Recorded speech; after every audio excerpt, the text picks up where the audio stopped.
Good evening, ladies and gentlemen, and welcome to Beyond the Headlines for this March 31st edition of our program.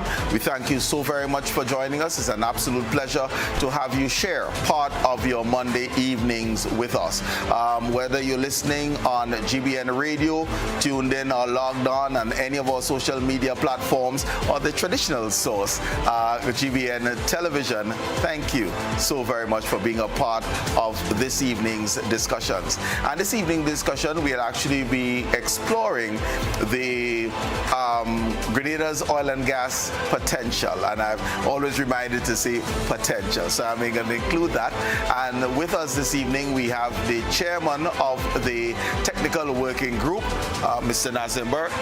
Welcome to you. Thank you very much, Colin. And let me say a pleasant good evening to you and to all of your viewers and listeners. Excellent. Here at home and abroad. Wonderful. And we do have people tuning in from the diaspora as well for these programs. And I see you have walked with your main guy, because the deputy chair is also with us, Mr. Rodney George. Good evening to you and welcome. Yeah, good evening, Colin, and good evening to your viewers and listeners. Pleasure to be here. Absolutely, and thank you. We're talking oil and gas, but I think it's been a while since we saw, I was about to say he used to be honorable, but he's still honorable, but no longer in the House of Representatives. So I will ask you as an opener, how has retirement from public life been treating you? Tremendous. I'm enjoying life. To put it very simply, it has been very good, very restful in that respect, away from the limelight, away from out of harm's way, so to say, and just keeping myself busy. Okay. Yeah, I'm doing well. Excellent, and happy to hear that. Well, our conversation this evening was really exploring the oil and gas potential of Grenada, and your group has been charged with seeing where we are as it was. So if you can share with our viewers and listeners, what was the primary mandate given to the Technical Working Group?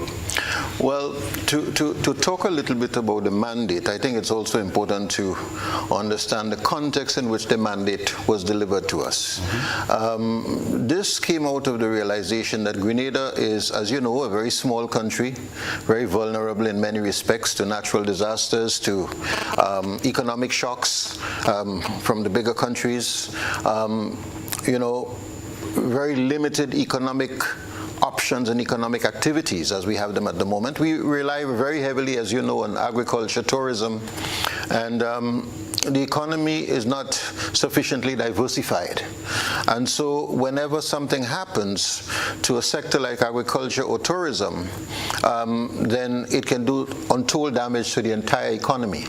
And because we are in such a vulnerable space, especially to natural disasters, a hurricane or some other major catastrophe in a matter of hours can destroy our lives, leaving the people without food, without incomes, without anything at all. And so all of the governments have been trying to see how best they can, you might say, diversify the economy. They've tried many other things, offshore banking and several other things. But the reality is, even though they're trying everything else, one of the things that seem to be lurking there, that seem to always have that potential, we've not done very much about it, and that is oil and gas. Something that has the potential, if it is there, to completely transform Grenada's economy and society once and for all. And the Prime Minister, in his wisdom, decided that we should really get to know finally, what does Grenada have? And if Grenada has something that is commercially workable, commercially viable, then we should try to get the most out of it and make it happen for the benefit and the patrimony of the nation. So out of that, the Prime Minister and the Cabinet of the country decided to establish a special working group with the specific mandate to determine exactly that, whether Grenada has that potential, and if it has that potential, to lay out a roadmap for getting it out of the ground. That's essentially what we've been asked to do. In the first instance, we were told that we would be given a 12-month mandate, understanding that that will not be sufficient time, but that it will then be renewed and extended as we went forward. And this is how the work really began. Okay, all right. Well, 12 months has elapsed and there have been some quiet prior to last week. But share share with us some of the major bullets in your terms of reference and you would have laid out to the members of your committee, let's say at that first meeting? Cabinet wants us to conduct a comprehensive study of the country's hydrocarbon potential, including its potential for exploration, for development, for production. Assess the economic viability or feasibility of hydrocarbon exploration and development in Grenada, the potential benefits and risks that would be associated with the industry if we were to do it. Identify and evaluate the potential hydrocarbon reserves that we have. In other words, what potential we have, what quantities, and see if we can assess what the monetary value that might be associated with that. Identify some of the legal and regulatory systems that will have to be put in place and measures that will have to be taken to ensure that Grenada can protect its rights and at the same time fulfill its obligations to whatever partners we come in contact with. Identify suitable partners, credible, reputable partners in the industry, tried and tested, who we can enter into arrangements with that they will benefit as private sector people, but Grenada can also benefit from what we are doing. Develop a plan for the sustainable development of that potential, of that oil and gas, if we were to make a find. And when we say develop sustainable here, we're recognizing that oil and gas production and development comes with associated risks, especially on the environment. Yes, we're talking here not on a land-based type of oil and gas potential, but marine-based. And of course, given our tourism industry, given our fishing industry, it has to be managed in such a way that it does not destroy the marine ecosystem. Yeah, so we have to ensure that you do this, but in a way that does not destroy the environment, that protects us as we go forward. And develop a roadmap overall for ensuring that as we do it, we don't depend on other people to come in to do what we need to do, but to ensure that we train and develop our workforce at the same time and raise the quality of our human stock. Okay. And if we were to collect monies and to find monies, to ensure that it is managed properly. So these were some of the things that we were trying to do. As you mentioned, you were initially given 12 months. We're now 18 plus months away. How would you say the time or the management of the time has been going just from your assessment? I would say very satisfactory. Mm-hmm. And based on, we presented to the cabinet last Monday, mm-hmm. and I think, if I may say so myself, I think the cabinet was satisfied that we have managed to cover quite a bit of ground in the time that we've had. Yeah, we can talk about some of the things that we've done.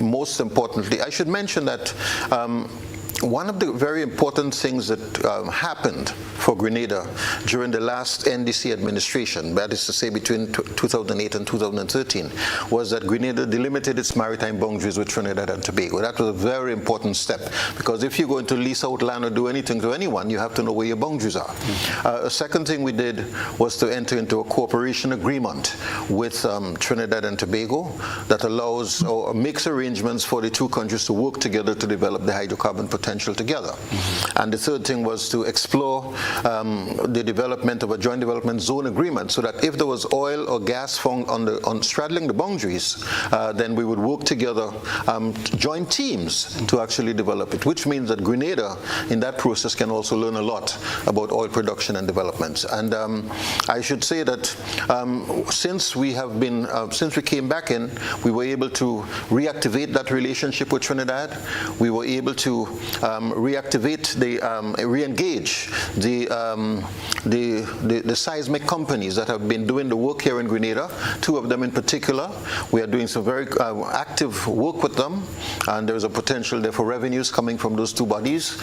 We've re-engaged the Global Petroleum Group, one of the companies here that has an agreement or a contract with the government of Grenada. We have also been able to engage the Commonwealth Secretariat. They were here this spent a week here just 2 weeks ago, working with us, came down on a scoping mission to see exactly how they can help us. So they were here. We've engaged them very actively.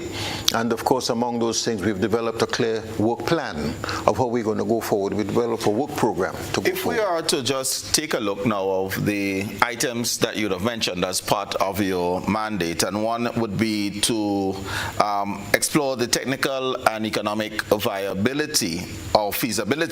What does that say to the common man? If you're to translate it now to our citizens, when we say that your part of your mandate is exploring the technical economic feasibility, what does that mean? The first step of that is to know if there is anything in our waters, or at least in the beneath our waters, yes? And in order to do that, there are people who are trained to do that, geologists, geophysicists, geochemists, petroleum engineers. These are people whose business it is, whose knowledge it is to conduct that kind of work. But even before them, there are people who are trained in doing scans under the water to determine what's there, what's the potential there. These are seismic scans that they do. And of course, it's a very expensive process. There are special ships that are outfitted to conduct these scans. There are companies that do this as their core business, and that's one of the key steps that has to be taken. So first, we have to get the scans, we have to get the data, the results of that scan.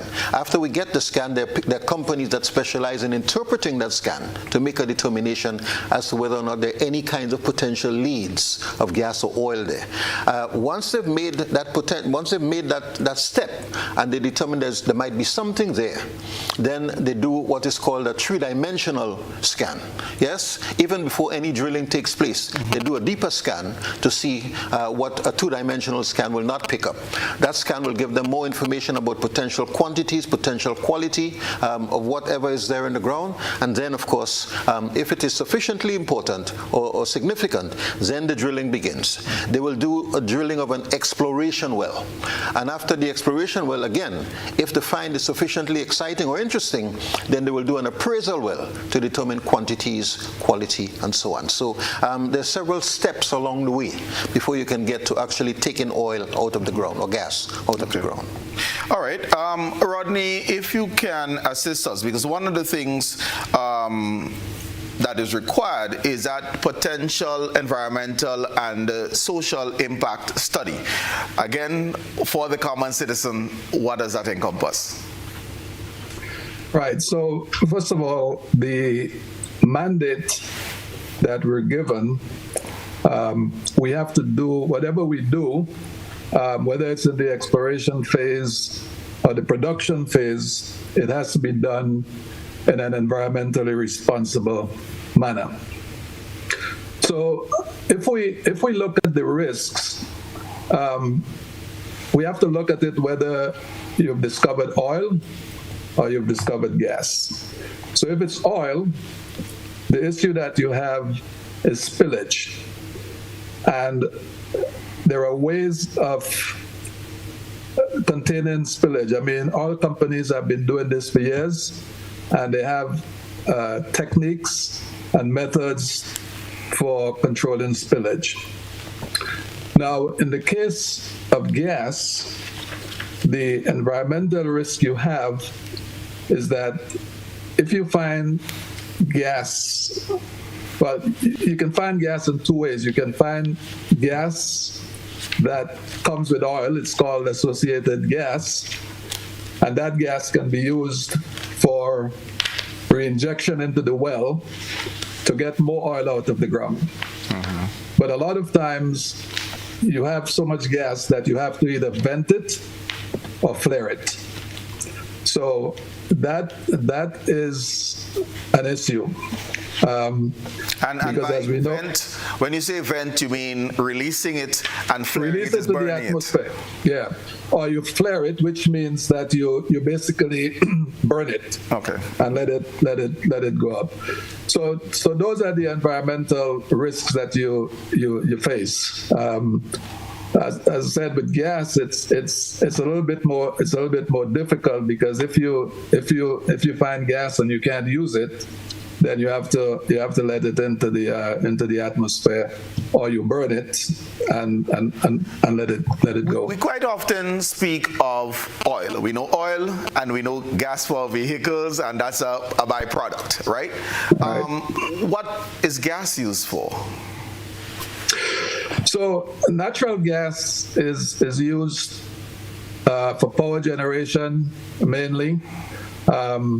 But also, when we talk about gas, gas has various components. So the main component of gas is methane, and then you have what's called the high hydrocarbons like propane, butane, pentane. So as you know, propane we can use for cooking gas. So when that gas comes out of the ground, it has all of these various hydrocarbons, and they're separated for different uses.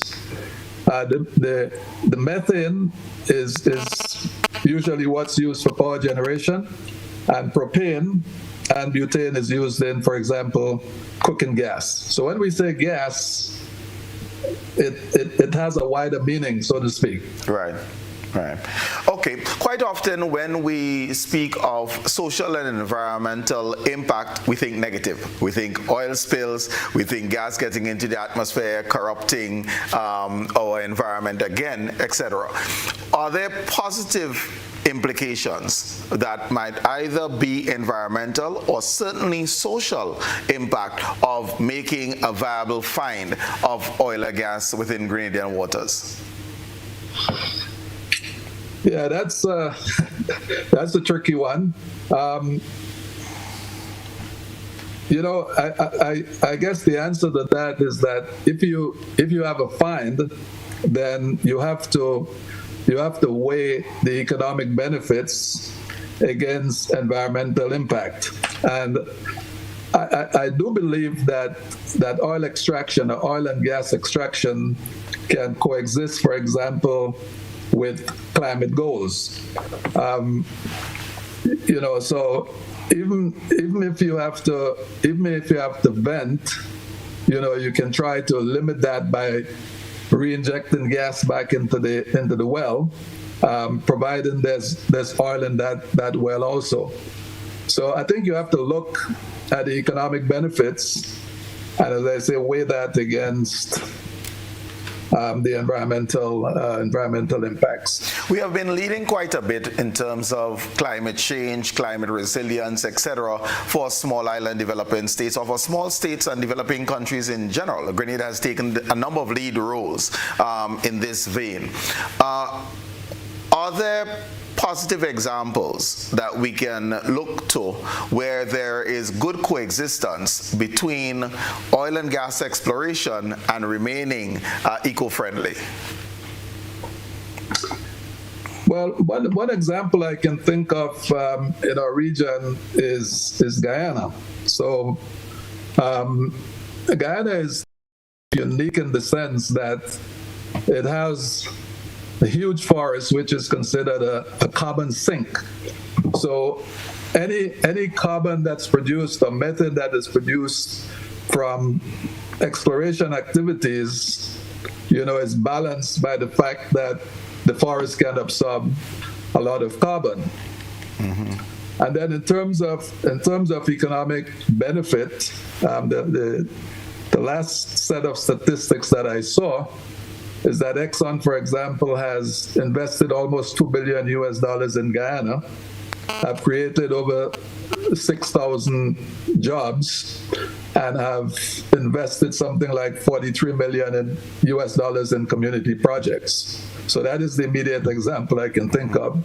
Okay, all right. Naz, what progress has been made in developing that legal and regulatory framework that we need for us to advance this industry? The most important step that we've accomplished so far is to retain the services of a petroleum legal expert because this is a field that is quite, the petroleum industry is a very specialized industry, and the people who do it are the ones who are trained in that field. So developing petroleum laws are unique. Developing the fiscal regime is unique. Ensuring that the production sharing agreements that you enter into with countries meet those standards. Whether you decide to go by way of concession agreements or production sharing agreements, you have to have people who can prepare them and understand the implications. Developing the licensing regime. All of these things are extremely important, and we don't have that kind of expertise in Grenada because we've not been doing it. So, and then of course, if Grenada enters into an agreement with anyone, as we have done, and no one looked at that agreement from through the eyes of a petroleum expert, then we don't know whether the agreement is good for Grenada or bad for Grenada. So we need people now to evaluate that agreement and tell us what are the how sound it is commercially, how valuable it is, what are the gaps in it. We need people to examine our existing petroleum laws and regulations to ensure that they meet international standards. So that's the kind of work that is now underway. Okay. Yes, we see this as extremely important because any potential investor that's coming in, they want to understand what your contract philosophy is. Which they're coming in to work and invest. Right. Yes, of course. So we have hired a consultant, and the charge of that consultant is what? Is to do exactly what I'm telling you here, which is to ensure that we have the right legal framework, the right regulatory framework, to ensure that we develop the proper bidding tools and tendering documents, to ensure that we get our maritime boundaries sorted out, to ensure that anyone who comes now to talk to us or presents us with a draft contract, like a seismic company that says we want to come and scout in your area, they would look at that contract and tell us whether it's good or not. They will help us to make proposals for its revision and changes so that before we sign it, we know that we're taking the right step. Okay. So we have someone who is fully engaged with us in that process. Okay. And it's a company from where? Trinidad and Tobago. Okay. We are very proud about that because Trinidad, as you well realize, Trinidad is one of the oldest oil-producing countries in the world. Right. And Trinidad has been doing this for over 120 years. Okay. And there's a tremendous amount of talent and expertise in that country, and we're working very closely with Trinidad. In the 08 to 13 period, as you identified, we were able to limit our boundaries with Trinidad, and 44 blocks were identified as being Grenadas. Where are we, philosophically and otherwise, with delimiting St. Vincent to our north, Guyana/Venezuela to our south, and at the same time I will ask, how has the purchase of that island of Dominica by Venezuela impact our ability to lay claim on future blocks as we delimit? Well, I must confess we have not made significant progress as yet on the marine boundary delimitation side. Yes, that is an area, in fact, we decided let us focus on the other pieces first because some of these things are much more urgent. But this is not to say it's not important. In fact, we have identified it. It is part of our work program, but we have not actively engaged on it as yet. It's something that we must do because, of course, as I said earlier, you can't go leasing out land to people or sea to people and you don't know where your boundary is. Yeah? So, but this is a really, really important step. So there's some work to be done there. It's identified as part of the work program, but we've not really been able to give much effort to it. And that is also because it is also one of the areas where there are much fewer experts in that area than you would find in the other areas of law. Okay. Of marine law. Marine law. Yeah. But in Trinidad, we relied on Dr. Mitchell, Grenadian out of Canada. We had our own Artie Gill, whose master's is in marine. I think Gilbert Marcel was part of that team as land surveyor as well. Yes. Do we need additional expertise in order to take this on? Yes. I should say that there was a combination of people. There were some other people who worked with us out of the United Kingdom as well. So it was a very good team. One team built on the other team, and we will need expertise. I mean, Venezuela is perhaps a more delicate case to deal with, than Trinidad was. Yes, I'll just say it that way. Yeah. Okay. So, but there's quite a bit of work. St. Vincent, I feel comfortable that that should not be a very difficult case to deal with. But there's some work to be done there on the marine boundary delimitation side. Okay. And you say this because we have seen Venezuela laying claim to even parts of Guyana, and it's not going for the forest areas, but rather places where there's potential oil reserves. Well, also because, Venezuela is not part of the is not in terms of has not signed on to the treaty that creates the court, and if it does not answer to or atone to the jurisdiction of the court, then you can have difficulty if there was a dispute. Yeah. Understood. So, yeah. Understood. Rodney, has any listing of the human resource capacity and human HR capacity building that will be needed for Grenadians to maximize on this potential been done? Who do we need? What are the skills that we need? Have we started any work there? Yes, well, we've asked the Commonwealth Secretariat to assist us in that regard, but we've taken some steps on our own to try and identify young Grenadians who are qualified in things like geology and geophysics, etc. And there are a few, and we've actually started engaging with them, and the idea is that once these folks, men or women, have been selected, then the idea would be to arrange training or internships with the consultants that we have employed so far. Okay. Should we? Go ahead. Sorry.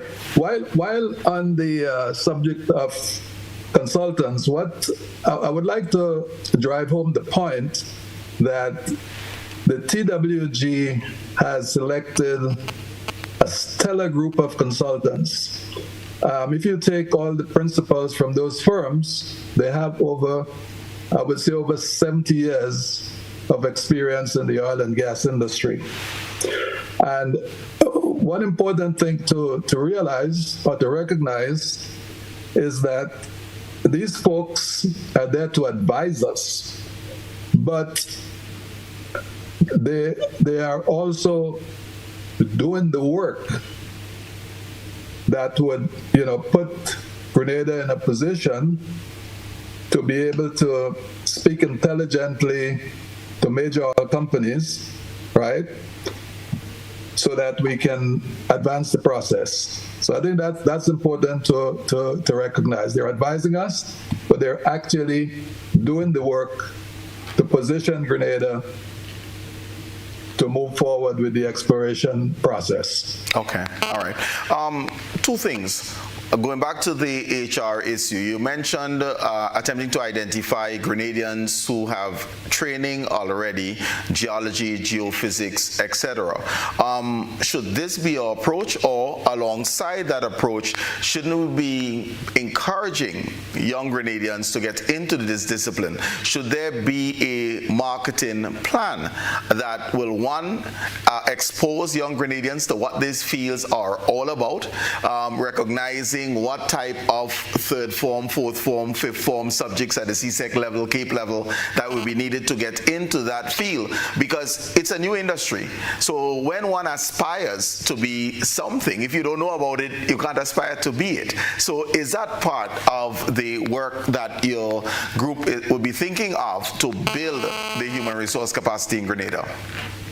Yes, absolutely. In fact, we've had many discussions within the group and recently about that very subject. And in fact, Dr. Raymond Nurse, a geologist based in Germany who is part of our group, he has been the one really advocating heavily within the group on this very subject.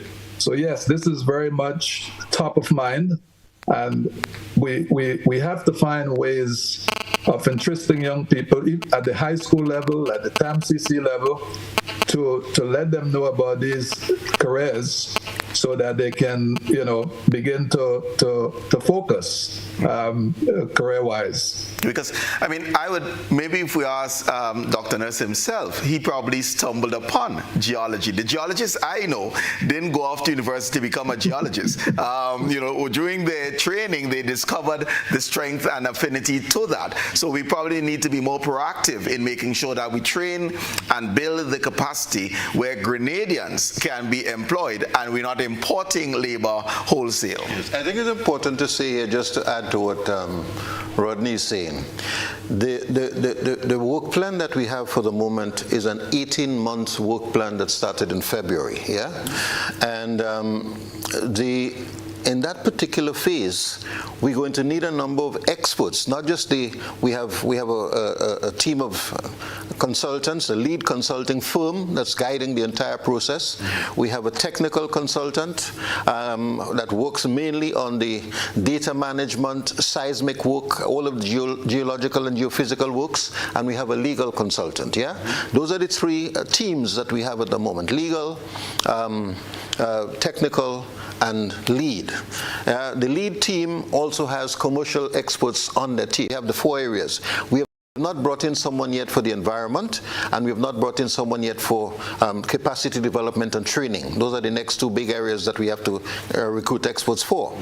But for the next 18 months, we are going to need people who can help us implement that plan, additional experts. So we plan to recruit those persons from different sources: Grenadians in the diaspora, many Trinidadians who have now left or retired, 65 and so, that may want to come and spend 2 years with us and work, yes? But in that period also, to recruit young Grenadians who are already trained in the field. We've already identified 5 of them who have degrees in geoscience that we are in contact with, and we are about to bring them in right now onto part of the team, because we're building a unit, yeah? So these people are already trained in the field, and what we want to do is put them in contact directly with our consultants so that they will be understudy for the consultants and learn what we are doing during that 18-month period. And that's what we are calling the short term. The medium term is what we see as a 66-month period. That is to say, at the end of the 18 months, a 4-year period, which is the term of the license that a company will normally get. During that period is when we will undertake the training that you're talking about. At TAMCC, at the schools, mentoring, getting scholarships and short-term courses in Trinidad and other countries, people going to work, to spend time with our consultants wherever they are in whatever fields. Yeah, in that way, we begin that for the medium term. That's what we see as the training platform. But in the longer term, you begin to go to the high schools, the TAMCC, and all the other schools, so that people will be going to do degrees in these fields as we go forward. Yeah. So the idea is to build and train, build capacity and train experts. As I said when we spoke the other day, even if at the end of the day we found that Grenada did not have sufficient, could not accommodate or absorb all of these persons, Guyana is there, Trinidad is there, other countries are there, there would be people with expertise that can serve Grenada well, whether by remittances or otherwise. Okay. So that's what we're trying. Let me just ask you, I mean, as a child growing up, we heard it's love that makes the world go round, but we know alongside love there must be money. How is the TWG funded? We heard that we have 3 consultants already on board. We're bringing local talent in. This costs. It costs. And, we see 2 potential, well, I should say 3 potential sources of money. Yeah. Mm-hmm. One is that the government itself will pay some things out of its budget, out of the consolidated fund. But it is the government's position, and we have been advocating for that as well. We want to be able to see whether we can assist the government in funding this entire project outside of the consolidated fund by finding other means. And perhaps the most immediate, the quickest win in that respect is with the seismic companies. Because what happens with the seismic companies is that they go out, they do the seismic work, and then they sublicense license the information to potential investors. Yeah, and every time the company will now enter into an agreement with government, and that agreement will say, look, allow us to recover our costs, and then once we recover our costs, we will share the monies that comes from it. Yeah, we can tell you that right now there's at least one company, and we believe both two companies holding monies that they're saying we're holding that for you in escrow. Yeah, and we are looking forward to receiving those monies. The third thing is, the third aspect is, you have to go to friendly people and ask them for help. If you need help, sometimes you have to beg. And as I say, you have to know who to beg. You have to know what to beg for. You have to know how to beg. You have to know when to beg. Begging is a science. And there are people out there who will be willing to assist if we can make the case. And that's what we are trying to do. Okay. Yeah. So the consultants you have already contracted, how have they been contracted? Through the Consolidated Fund? Yes, but again, you would be surprised to know. Many of these people have received little and nothing up to this point. They have bought into the enthusiasm and the drive. I'm talking about people who have been working with us for the last 8 months and have not yet collected a cent from us. I'm not kidding you. Right. Yeah? They are working night and day. You heard Rodney. They're not just advising us. They are doing the work. And in fact, some of them have spent their own monies to come to Grenada. Yeah, and we are really very fortunate in that respect. I think that I don't know what to say. The goodwill out there for Grenada is just amazing. Yeah. So what we're trying to do, as I said, some of it have come, like the human resource people that we hired to help us hire the experts were paid by the government. Yeah. The legal person was initially paid by the government. Yeah. But the other people have not yet been paid by government. Yeah. And what we are doing now is actively going out and trying to get some of that monies in that we're telling you we know is out there, being held for Grenada, to actively get monies in. Within the next week, we have one of the seismic companies are going to be in Grenada within the next 7 days. Okay. Yeah. Right. So a lot of work is going on. What we have committed to doing is see how we can help the government to avoid having to go into the Consolidated Fund to fund this project. Okay. Yeah. All right, it is time for our first break, viewers and listeners, so we'll take this break. We'll be right back. We're exploring Grenada's oil and gas potential this evening. See you shortly.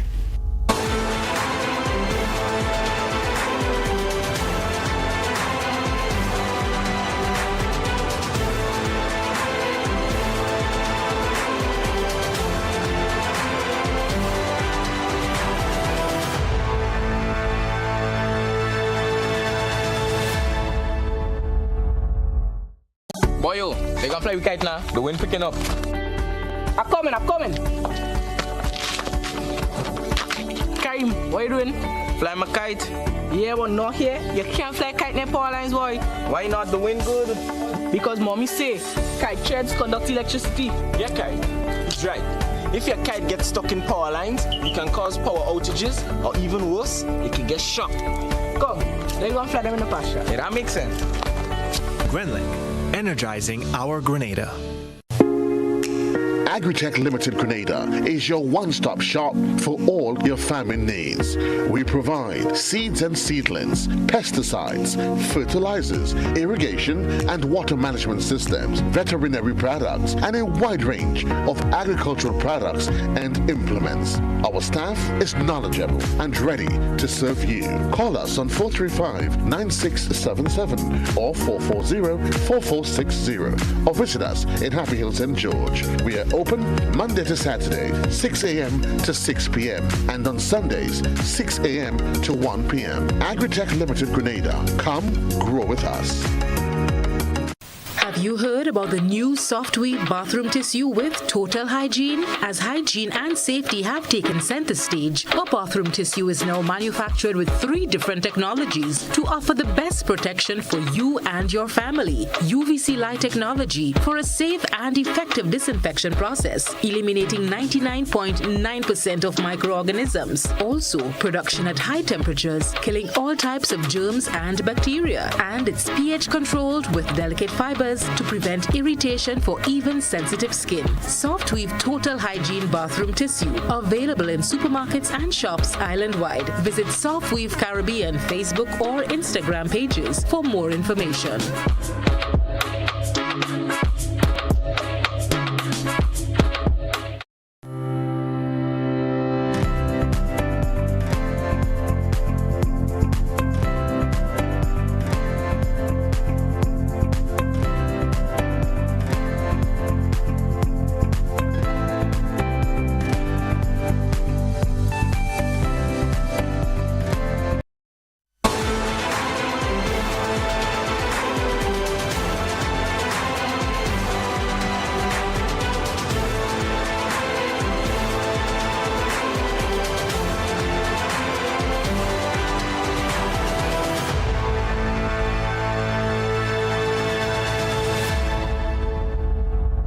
Back, viewers and listeners, we have the chairman of the technical working group as well as his deputy chair as we discuss the exploration of Grenada's oil and gas potential. One of the things that the working group was charged with was having a communication strategy, because this is new territory for Grenada. One may say that for the last 18 months there was an announcement, the group was named, and you went silent for 18 months. We had the town hall meeting last week, which was fine, but share with us part of that communication strategy, and can we anticipating hearing more frequently from the working group on your accomplishments and the milestones? Yes, well, you know, I have to say first of all that one of the critical things, one of the critical success factors in this enterprise is that the government must be able, through the working group or otherwise, you know, the ministers of government must be able to communicate effectively, consistently, honestly with the people, yeah? Because, as you say, it's a new area. People want to know what's going on. They want to understand it.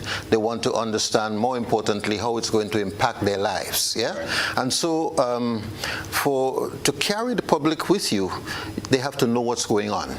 And I must say that, you know, we have not been as vocal and as open as we could have been. We ourselves, of course, it's new to us. And so we were feeling our way, trying to get a sense of what is possible and so on. And when we felt that it was time to go, then of course we felt it was important for us to present to the cabinet. Let the ministers of government quiz us, ask questions, because they remember ultimately they report to the people, and they are appointed by the people or elected by the people, so they have to be the first stop. And the ministers have gotten their own assessment and appraisal of what's going on. And then, of course, rather than doing press conferences, it was felt that we should start with a town hall and then go with press conferences and other releases as we go forward. Okay. Yeah. So you might say that that process has now begun. Yeah. Mm-hmm. And what we want to do is to ensure that the public is not left behind. You see.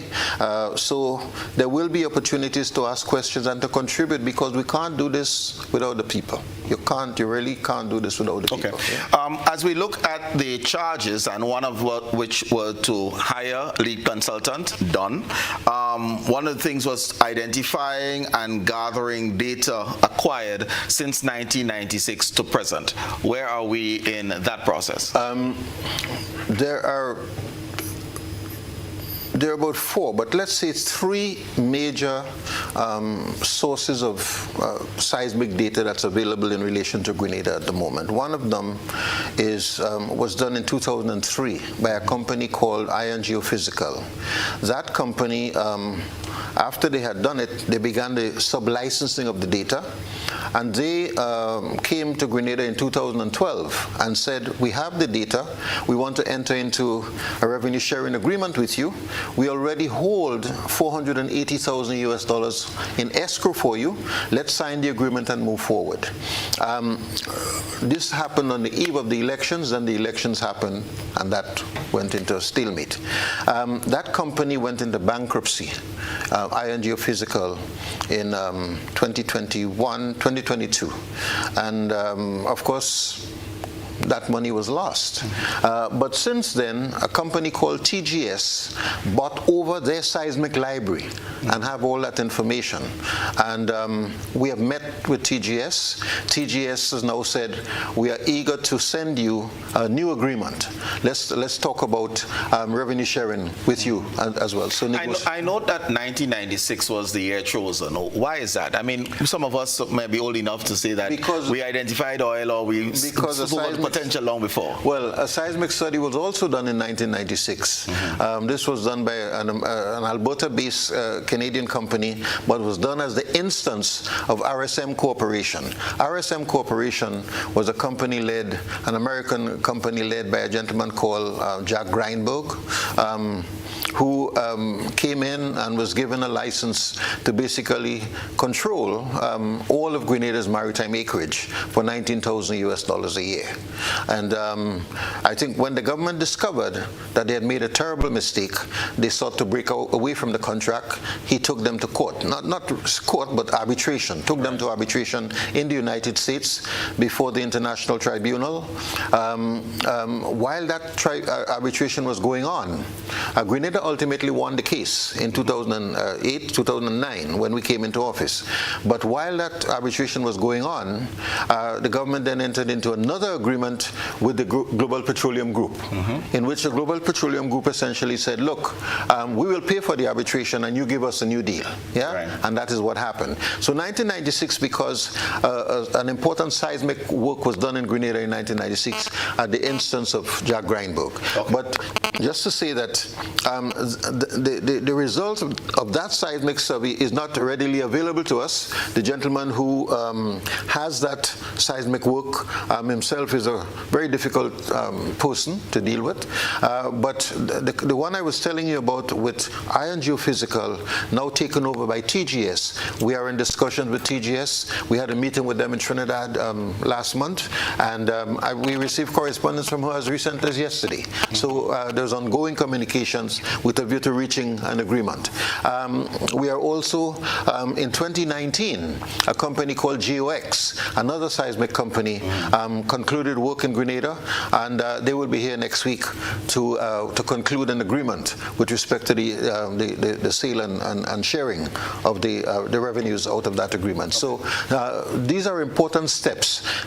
So I can tell you then, the data from TGS, what is Iron Geophysical, is going to be available soon. The data from GOX is going to be available soon. I'm talking about within the next month or so.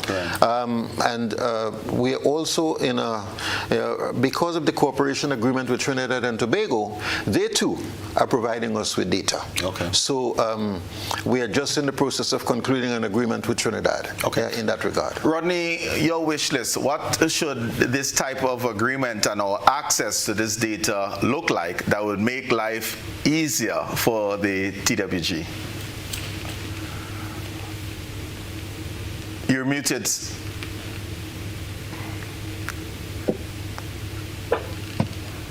My microphone is on. Yeah, you're good now. You're good. Go ahead. Okay. Of course, as the chairman said, the first thing is to collect the data. But once you collect that data, it needs to be stored properly and to be able to be retrieved when you need to retrieve it. And of course, that data has to be analyzed and interpreted so that you can, let's say, guide what you do in terms of exploration and development. So my wish list is that we collect the data from all the sources that are available. The team of experts will take that data and analyze it, and I would say get the interpretation done, and that would be let's say the platform for moving forward. I mean, the ultimate objective, and that is within the 18-month period. We're hoping that at the end of 18 months, we will be in a position to actually have a bid round on certain blocks in Grenada's acreage. Okay.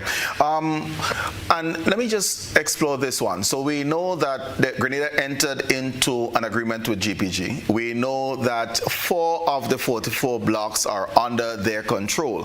Have there been any further agreement by that company that is now binding on Grenada that you're aware of? I know there were conversations, for example, that there was an agreement with NP. NP has had its own financial troubles, but with NP in Trinidad, as an example, are we aware of what other subletting that has taken place? No, so we met with GPG, and the production sharing agreement that basically defines our present relationship with GPG. We were required to form an advisory committee, 3 from the government side and 3 from GPG side. So that advisory committee has been constituted. We met, but unfortunately, we have not had further meetings because GPG has not been, I would say, for lack of a better word, have not been cooperating. So we have not had any further meetings. We do know that GPG had a memorandum of understanding with the National Gas Company in Trinidad. We know of that agreement. We don't have a copy of it. We've asked for it, but GPG has not delivered that agreement. So that is where we are with GPG. Okay. There was also an agreement that we an MOU, just to follow up on Rodney's. We heard that the GPG had entered into an agreement with a Nigerian-based company. That actually was my next question. Yeah. Yes. Yeah. So we can't say very much about the details of that. It was confirmed in our meeting with the GPG that they had signed an MOU with that entity. Okay. But we have not had sight of that agreement, of that MOU. They did promise to provide it, but to date we have not seen it. Yeah. Okay. And so we cannot speak to other agreements. I think you were asking what other agreements they may have entered into. Mm-hmm. We cannot speak to other agreements other than the Ocean Gate agreement or MOU that we've heard of. Yeah. Mm-hmm. We really don't know what agreements they have. What recourse do we have? I mean, they have not been as cooperative, from what Rodney said. What recourse do we have? Because even if they have the license to explore, the 4 blocks are still Grenadian. Yes. Well, the thing is, I believe ultimately they will cooperate. Yeah. Ultimately, they will cooperate because at the end of the day, they've spent money, and I think they want to realize a return on the money that they've spent. Yeah. Right. And in order to do so, they have to work with the government because ultimately it's the patrimony of Grenada, yeah? Mm-hmm. And any partner that they bring in has to be approved by the government of Grenada. So we are here. This is a sovereign nation, and the government will exercise its prerogative as the head of the state, and so I'm sure that negotiations will progress. They may not move as quickly or as smoothly as one would want, but I'm confident that these matters will be resolved in due course. Okay. Yeah? How are we exploring relationships with any other companies at the moment for the other 40 blocks? Because there are 44 that have been delimited. I'm talking the Grenada-Trinidad boundaries. Are we exploring any agreements? Well, I don't want to jump ahead and say we are, yeah? But that is where we are heading. In other words, when you go to the companies, you want to present them with something, yeah? You have to have something to excite them, yeah? Right. If you want a partnership with them. So it is getting that data and seeing its potential that will tell us that's what we will be going out to tender. That's when we were going out in a bidding round. That's what he's talking about. We have these blocks. We think there's potential there. We want to lease you this block so that you can explore it and develop it. Give you a license to explore it and develop it, yeah? So once we gather the data and analyze the data, then we will go on what is called a bidding round, a tendering process, where we will now engage some of the oil companies. But the truth is, in the business as it is, most of the companies know already what's there and where it is, if there is something there. So by the time they say, yes, I want to do business with you, they would not be doing this blindly. And based on all the expressions of interest that has happened both now and in the past, we have reason to be excited. Exxon, Repsol, that's a Spanish oil company, Petrobras, the Brazilian, Petrocan, Shell, they have all expressed an interest in Grenada at one stage or another. We were in Trinidad last month, and in a conversation that we overheard, somebody was saying, I've been looking for somebody to talk to in Grenada for years now, and this is from a major oil company. And they would not be looking for people to talk to in Grenada unless they felt there was something there. So we are encouraged. While we were in Trinidad recently, we met with one of the companies that is in charge of managing the storage and retrieval of seismic data, because this is an expertise in itself. Right. Companies, they manage the information that you keep in the cloud, and they store it and retrieve it so that they can help you with the sub-licensing and so on. The largest company in the world doing that business asked us for a meeting while we were in Trinidad. Okay. So these companies would not just ask us for a meeting unless they felt that there was a reason to talk to us. So are you suggesting that they may have purchased the data already and awaiting the opportunity to engage with Grenada? I don't want to be overly assertive of that. I am sure that they are at least curious about something. And that's a good sign. All right. That's a good sign. Well, Rodney, I'll ask you, what do you think piqued their curiosity? We were hearing the likes of Exxon and Shell and others. What would have piqued their curiosity? Just because we're in close proximity to Trinidad and Venezuela, or is it more substantial data? Well, I think the chairman said it in the town hall. I mean, we share the same continental shelf with Trinidad and Venezuela. So, I mean, by virtue of sheer proximity, I think there is reason to believe that there is some potential. Also, when we visited Trinidad, I mean, there was interest from both the National Gas Company and another oil company called Dowe, which is part of a larger group that owns, I think, 14 methanol plants in Trinidad, and they use gas as a feedstock. So they're very interested in getting whatever gas supply that they can get, especially now in Trinidad, you're hearing that there is a shortage of gas. So, I mean, just by the interest displayed by these companies speaks for itself. Okay. And just before we close off on this segment, what is a time frame to bring to market? I mean, I know I can't pin you down to it, I understand that. But when you get us excited, we want to know when. So if on a realistic terms, when we have seen previous examples of this, Trinidad is 120 years, so we not use Trinidad, but let's use Guyana, or let's use some other country that has gotten into the oil and gas business recently. From this stage to actual exploration and benefits, about what time frame are we thinking of? 5 years, 10 years, 15 years? Yeah, we asked the same question of our experts, and after some hesitancy, they said from the time you make a discovery, you're looking at 4 to 6 years. I'm subject to correction by the chairman in case I got it wrong. Okay, so this is now from the exploratory drill that you would have mentioned.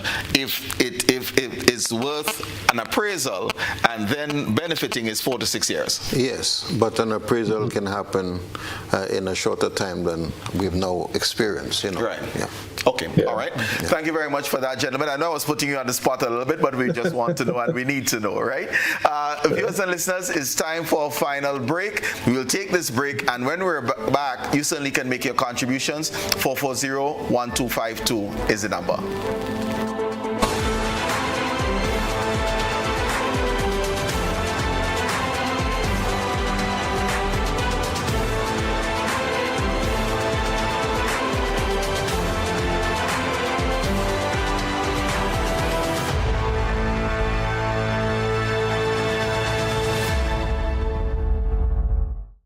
No frills, just great prices, only at Courts. We don't just talk about it, we got it. Shop and save big on appliances, furniture, electronics, and so much more. Great deals on mattresses, plus free gift with purchase of selected Ashley items. Plus, with Ready Finance, get it now, pay later. No fine print and no tricks, only at Courts. Bringing value home. Special conditions apply. Offer runs from 25th February to 24th March 2025. In a world driven by digital innovation, our future is defined by connectivity and communication, shaping how we learn, work, and interact. But what safeguards our digital rights? The Electronic Communications or EC Bill will. The EC Bill ensures rights such as improved quality of service, data privacy and security, support for universal service and access, and complaint resolution are protected, with a tribunal to resolve disputes. This is consumer protection. The EC Bill also ensures a competitive environment for electronic communications companies to enter the market. There are many other benefits of the EC Bill. Ectel is paving the way for a fair, secure, and inclusive digital society for our contracting states. Ectel and the NTRCs, digitally transforming our space together.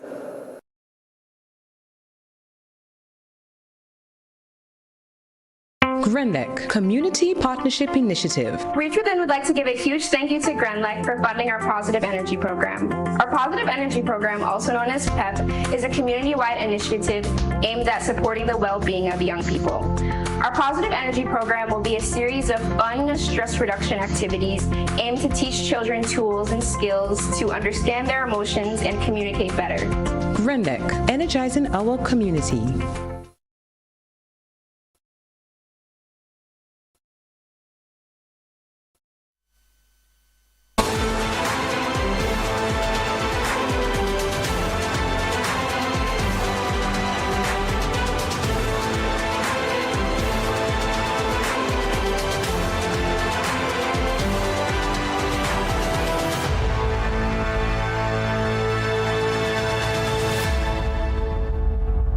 Welcome back, viewers and listeners. We're exploring Grenada's oil and gas potential with Chairman of the Technical Working Group, Mr. Nazim Burke, and the Deputy Chair, Mr. Rodney George. Naz, at the town hall meeting, you mentioned the development of ancillary services to foster this industry. We've been talking early on about the industry itself, but it's important if we maximize that we, have some lateral and vertical integration. What are some of those industries? Well, as a general rule, I think, you can say that whereas for some of the other industries like tourism and so, you don't have a series of laws and policies that really deal with this issue of local content, ensuring that there's local participation and local content, so as to give rise to new industries, local industries, providing and servicing the sector, whereas we don't find it in tourism as much as we would like, because as you know, in our system here, a lot of the managerial positions are still held by foreign persons. In the oil and gas industry, countries develop specific policies and laws to deal with local content.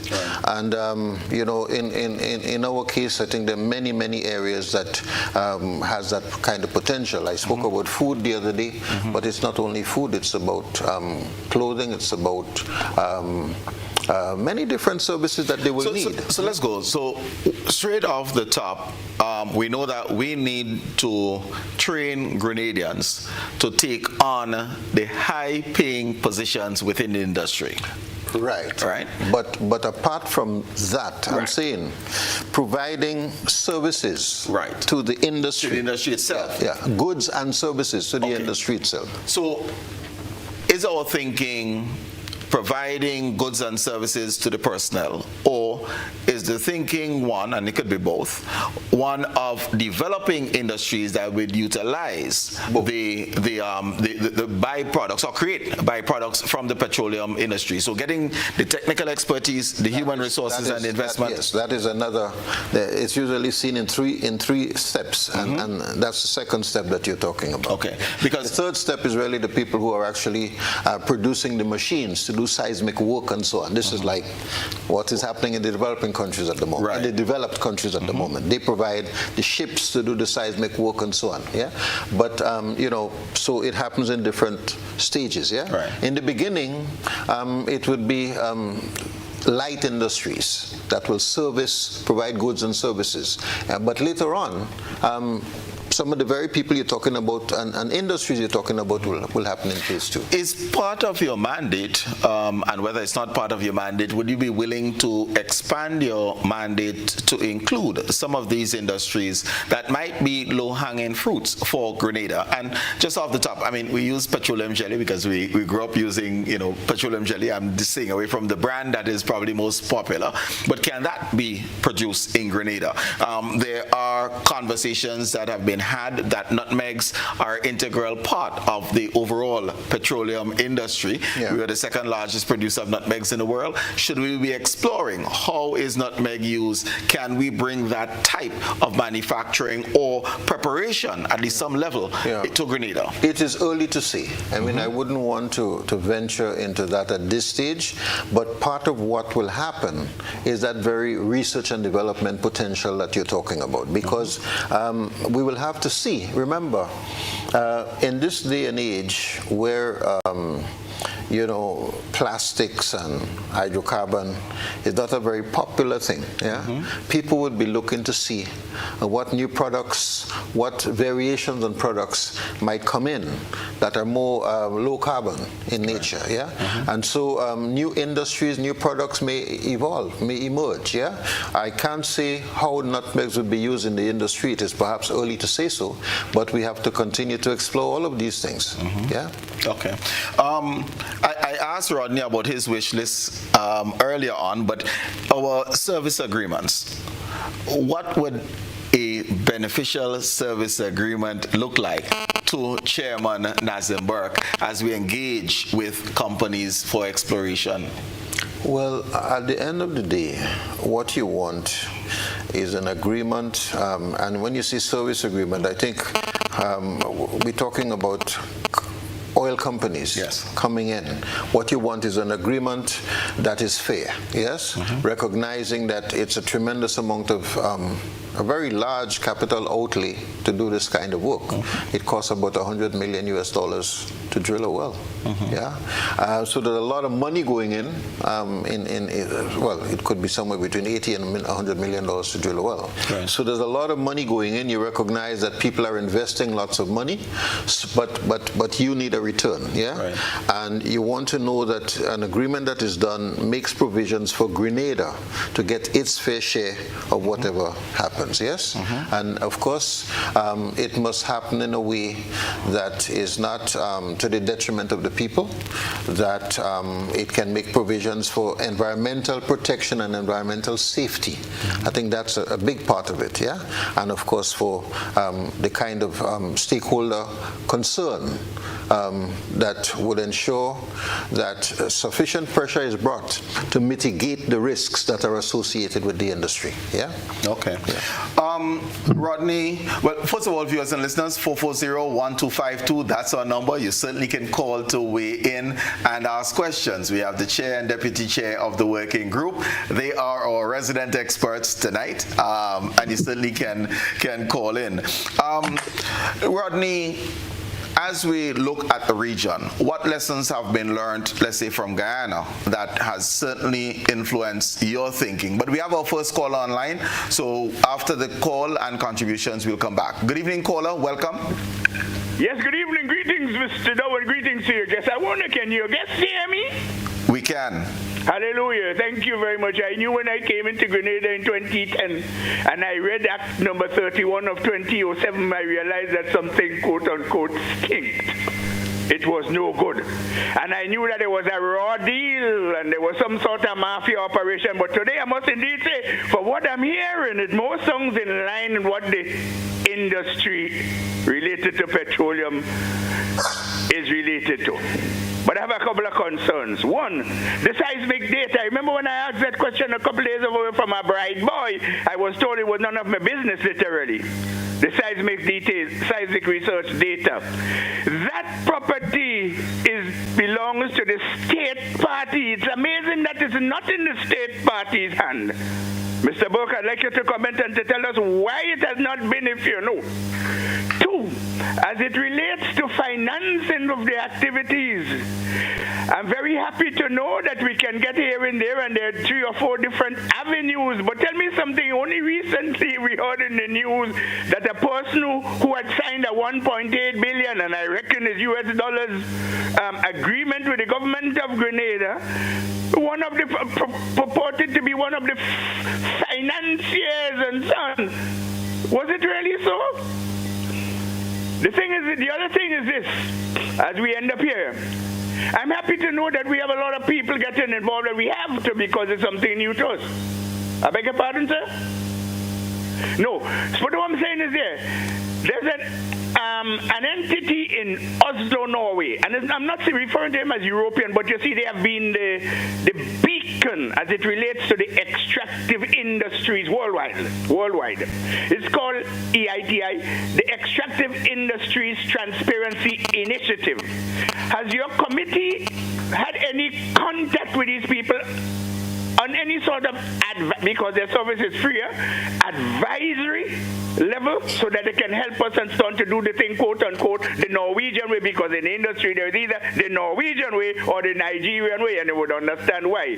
Thank you very Finally, much. Okay, go ahead. Many of these people, reference was made to many different entities, but we're not hearing names of the companies. For instance, the seismic company and so on. Can we get some names? Because you see, a couple of us happen to know of some of these companies that are boboliers, and we'd like to advise you against them. So please furnish us with some names of the advisors and all them sort of things. If that be all right. For what it's worth, I do trust that my question is clear. Thank you very much, and have a nice evening, gentlemen. Thank you very much. The caller, first of all, the data, why isn't it in Grenada's hands, if you know? Well,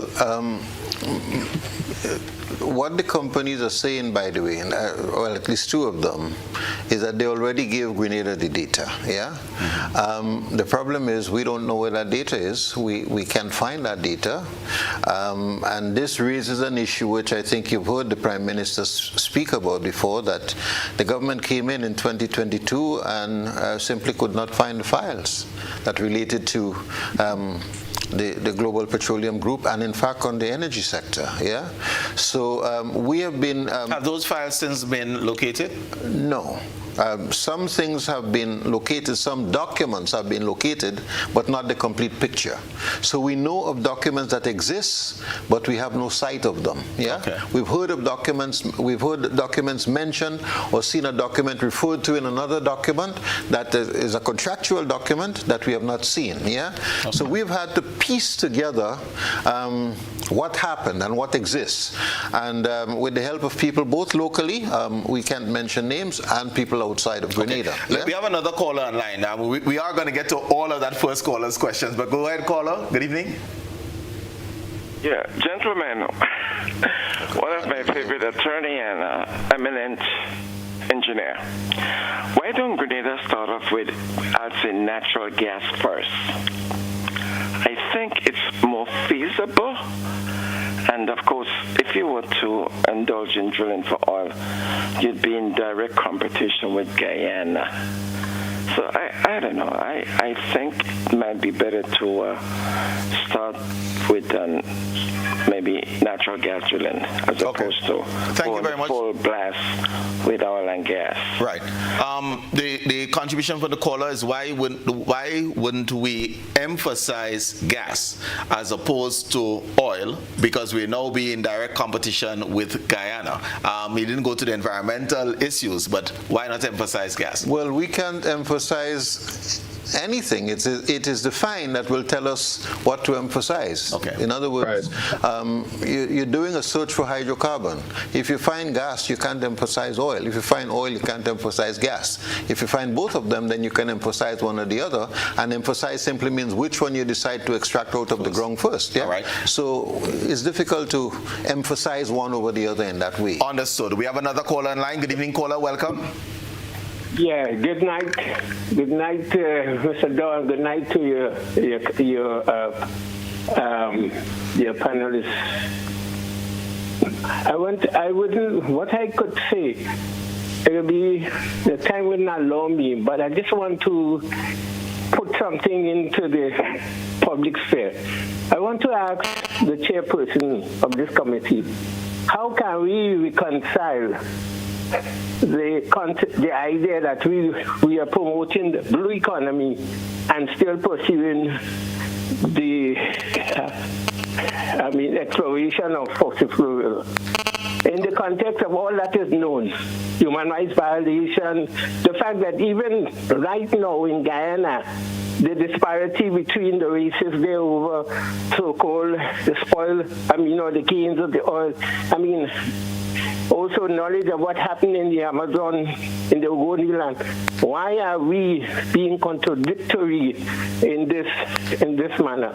Okay. As I said, I could recommend to the chairperson and his people, there was a panel discussion, a webinar I was on a few months ago, dealing with the whole issue of that, especially in relation to Guyana.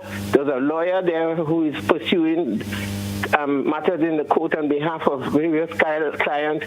You could check it out.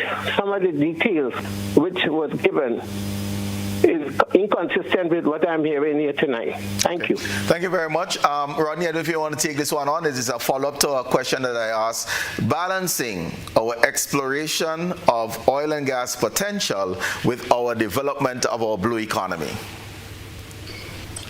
Yeah, the bottom line is we have to, whatever we do on that journey of exploration and production, we have to do it in a responsible way when it comes to the environment. It's as simple as that. If we make a discovery, it's going to change the economic landscape for Grenada, and we can't just ignore that. So whatever we do, we have to do it in an environmentally responsible way. Okay, thank you. We have another caller online. Good evening, caller. Welcome. Good evening.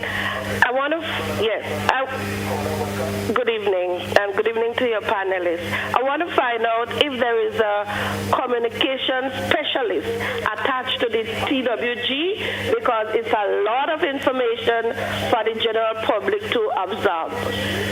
So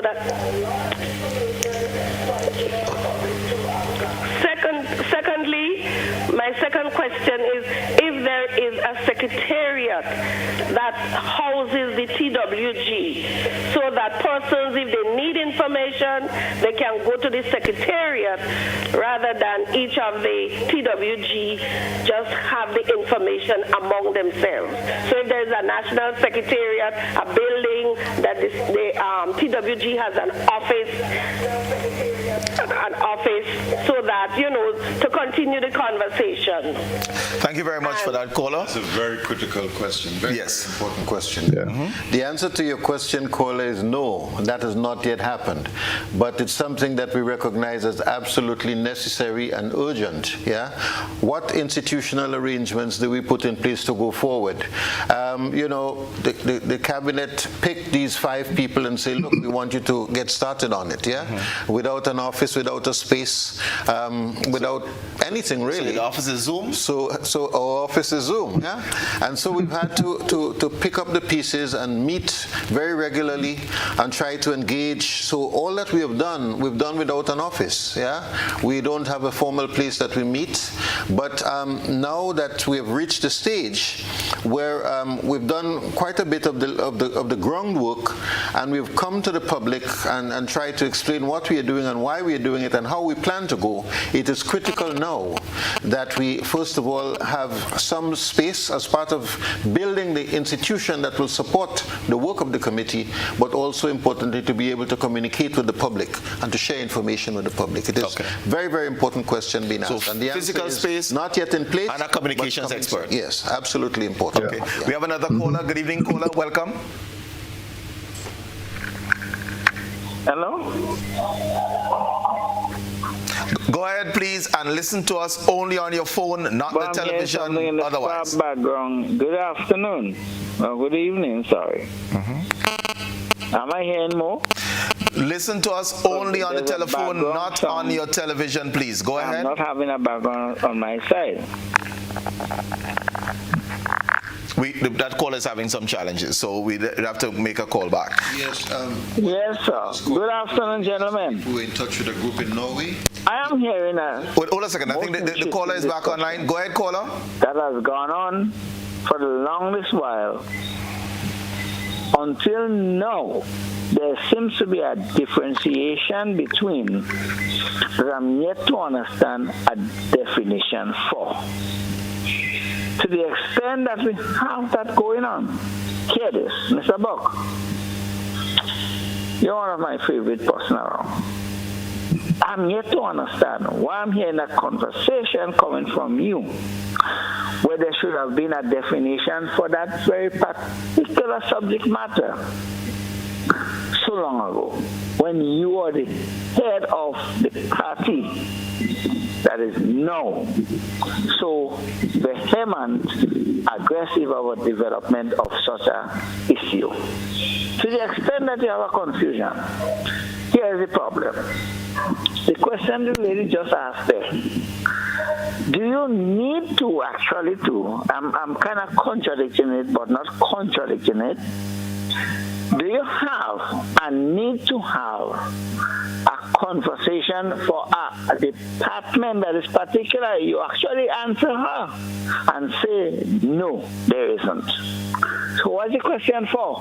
What's the particular aspect relating to the extent that you don't have, you see the confusion? A critical question. Take care, gentlemen. Okay, thank you very much. Let's just get back to the questions that was asked by the first caller. Yeah. So one of the things is contact with Norway. There's expertise in Norway. Have we tapped into that?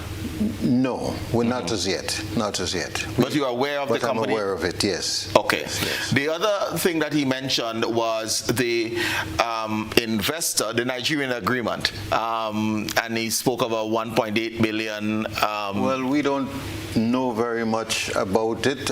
All that we are aware of is that we were advised by the Global Petroleum Group that they had entered into a memorandum of understanding with that group. That's all that we know, nothing more, nothing less. We have not seen the agreement.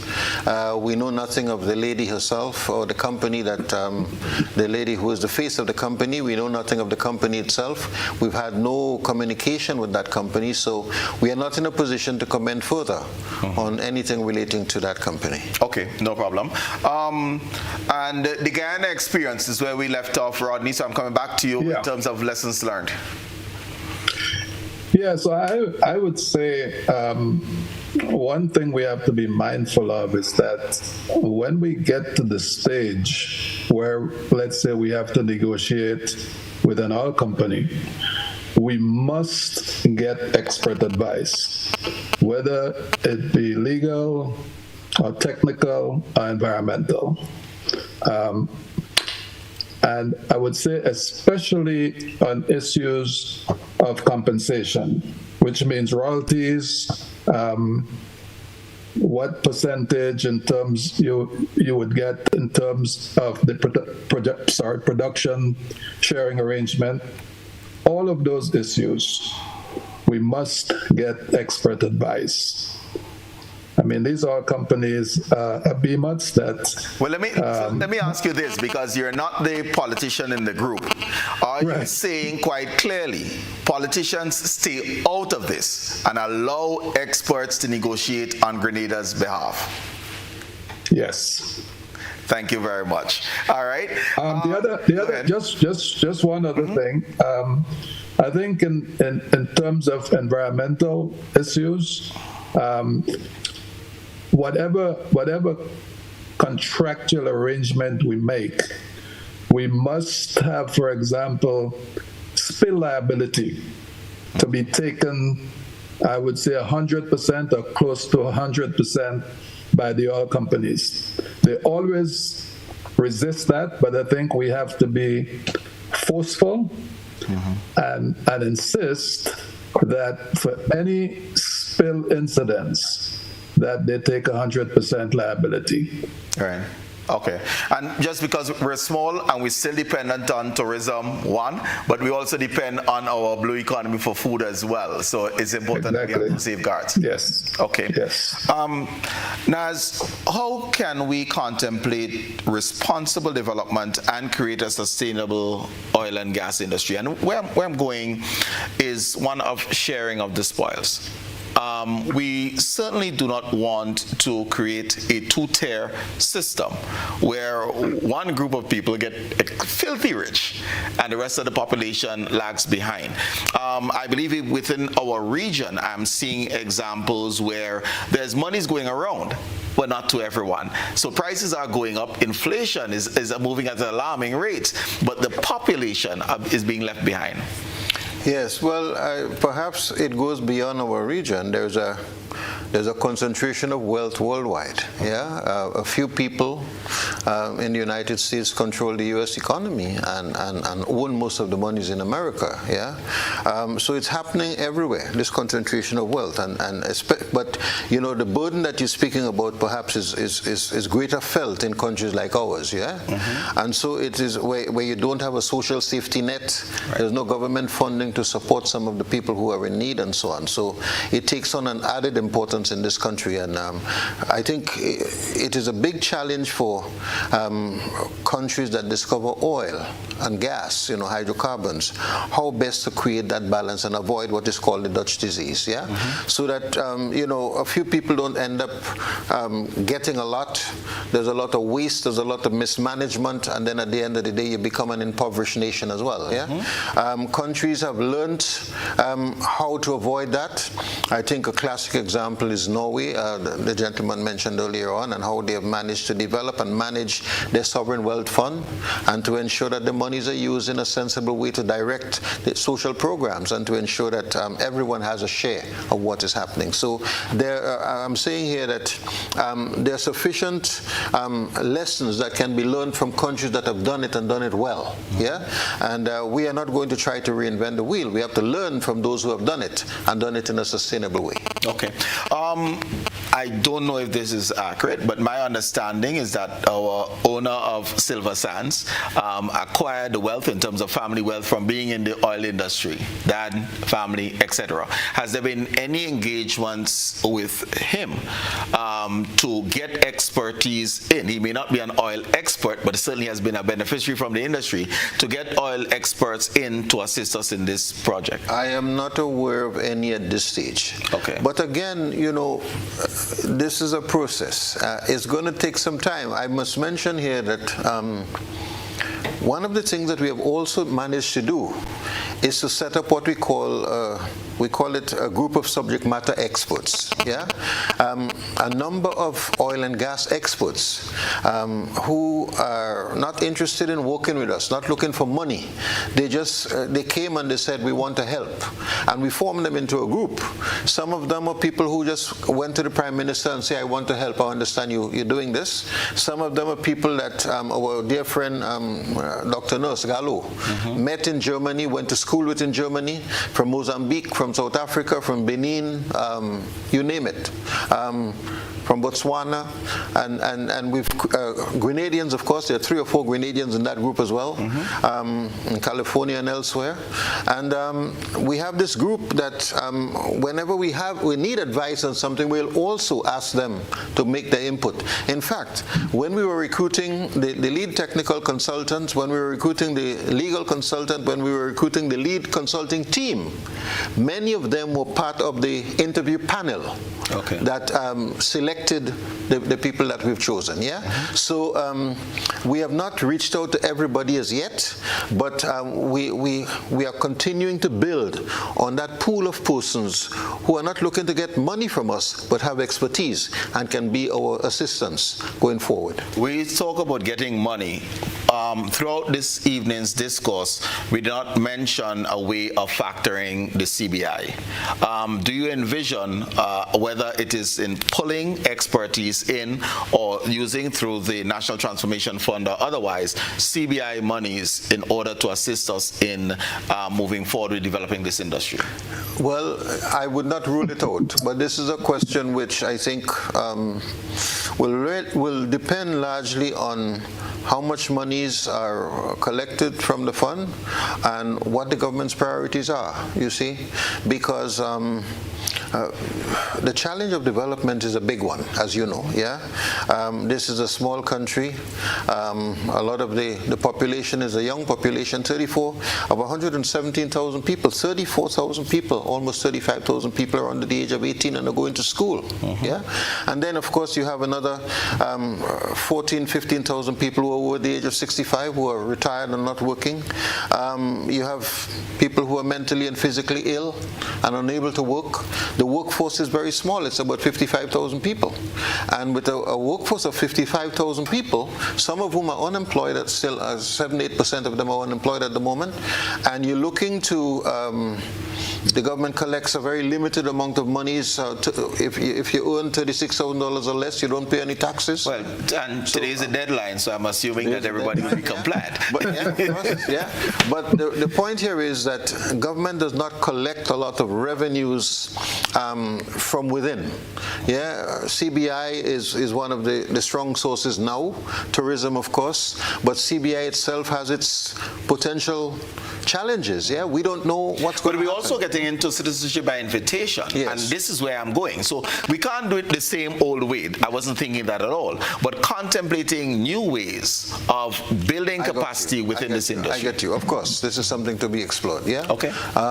We have to look at different avenues to get this done, because the point I was really making here as I spoke there is to say that the resource base of the country is so limited that if we are going to develop, then you need to find ways to finance development. And even though one of the callers raised earlier on the contradiction or the conflict between oil and gas and low carbon development or the blue economy, the key thing really is not one or the other. It's sustainable development. How can you create that balance? Because at the end of the day, you can say no oil and gas, but low carbon development has to be financed.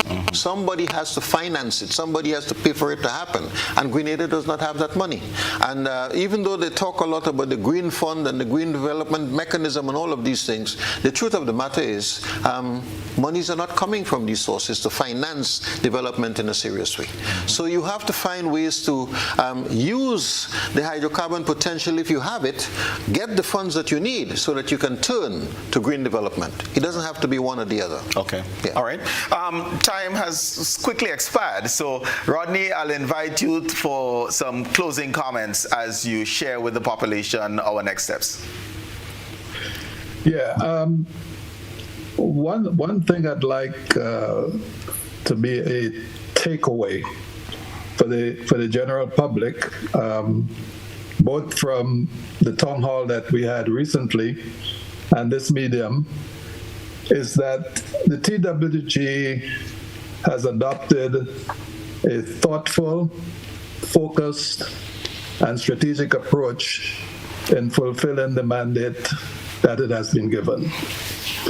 And we will continue to work and work hard. And the promise is that we will communicate with the general public, the cabinet, and our minister truthfully, no tricks, no hiding of files, but be very transparent as we pursue this journey. Thank you very much. Chairman? I would close by saying this is a very exciting time for us, a very exciting opportunity for Grenada. I think the potential looks very good for something exciting to happen for Grenada here. We of the Technical Working Group are deeply committed and passionate about this to try and make it a reality. And we want to give the commitment to the public that we're going to do this. We've given the commitment to the cabinet. And of course, what we are asking for is full cooperation, full support, full assistance. Yeah, because we can't do this without the people. We can't do this without the government. But I'm confident if all of Grenada unite around this, we can find whatever is there. There may be nothing, but if there's something, let us find it and do something about it. Okay, excellent. Mr. Nazim Burke, Chairman of the Technical Working Group, Mr. Rodney George, thank you so very much for sharing on Grenada's exploration efforts in the oil and gas industry, and for you, ladies and gentlemen, of being a part of this evening's program. It is very important that we position ourselves to take advantage of the potential that is there. And for you parents or for you youngsters, you heard there are opportunities, which means that you need to be trained, you need to develop the skills so you can position yourselves for the better paying jobs within the industry. That's critically important, so we'll be all hands on deck to take advantage of anything that comes to fruition. Thank you very much for joining us, and we look forward to being with you again in the next 6 days, 22.5 hours. I'm Colin Dowe. Godspeed.